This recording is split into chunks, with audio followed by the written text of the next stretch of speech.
Stephanie Murphy, Vice Chair of the Subcommittee on Intelligence and Special Operations of the House Armed Services Committee, led a cross-party delegation of lawmakers to arrive at the Taoyuan International Airport on the evening of September 7th. They will visit Taiwan for 3 days. They are also the 7th U.S. delegation this year. The visit of the congressional group to Taiwan shows that the cross-party support of U.S. lawmakers for Taiwan's leadership has increased under the pressure of the Chinese Communist Party, or CCP. Not afraid of CCP pressure, 8 U.S. congressmen visit Taiwan to show support. After the Speaker of the House, Nancy Pelosi, visited Taiwan, the CCP harassed Taiwan more frequently, and its military activities near Taiwan have continued to this day. Not afraid of the pressure of the CCP, politicians from democratic countries continue to visit Taiwan.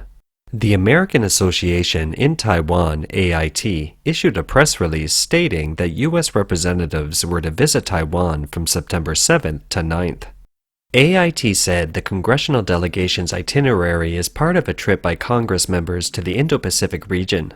The delegation will meet with senior Taiwanese leaders to discuss U.S.-Taiwan relations, regional security, trade and investment, global supply chains, and other important issues of mutual interest.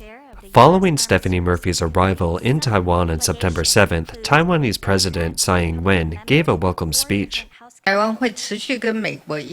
Taiwan will continue to work with the United States to forge even closer trade and economic ties. We have already announced that negotiations under the U.S.-Taiwan Initiative on 21st Century Trade will begin soon. We are confident that through this initiative, we can sign a high-standard trade agreement and advance bilateral trade development. Taiwan will not back down in the face of threats and intimidation. Instead, we will even more strongly defend our democratic system and way of life. Taiwan will also not retreat, but actively deepen our cooperation with democratic partners to jointly safeguard peace and stability in the region. One of the most important things Congress can do right now is to deepen economic relationship with Taiwan, and in particular by pushing for a high-quality free trade agreement between the U.S. and Taiwan. We also cannot underestimate the power of cultural exchanges across academia, civil society, and government. Congress should advocate for greater Taiwanese participation in international organizations. Taiwan has shown itself to be a responsible member of the international community, especially in public health issues, and it deserves to participate in international fora when appropriate. In addition to the American delegates, Cyril Pellevat, Vice Chairman of the European Affairs Committee of the French Senate, led 5 congressmen to Taiwan on September 6th. The Prime Minister of Tuvalu, Natano, and his wife led a delegation to Taiwan for a state visit from September 3rd to 9th.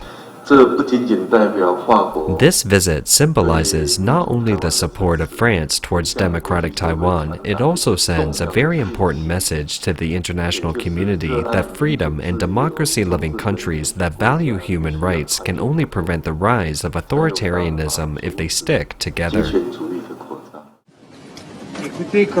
Listen, as we have said a number of times, France is a power with a presence in the Pacific, so we have our stakes in this region.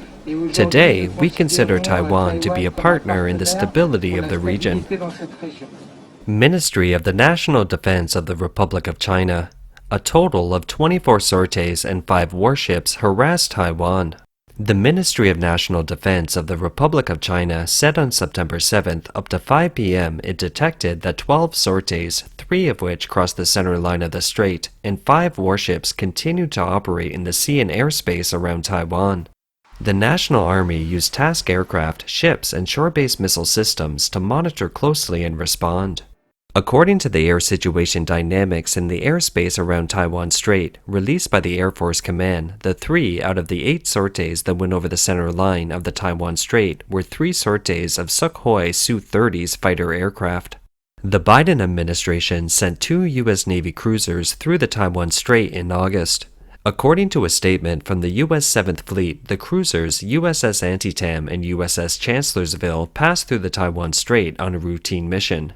It was the first time U.S. ships have crossed the Taiwan Strait since U.S. House Speaker Nancy Pelosi visited Taiwan. The State Department has also approved the U.S. $1.1 billion sale of military equipment to Taiwan, including 60 anti-ship missiles and 100 air-to-air missiles. In response, the Chinese Communist Party has threatened to take countermeasures. We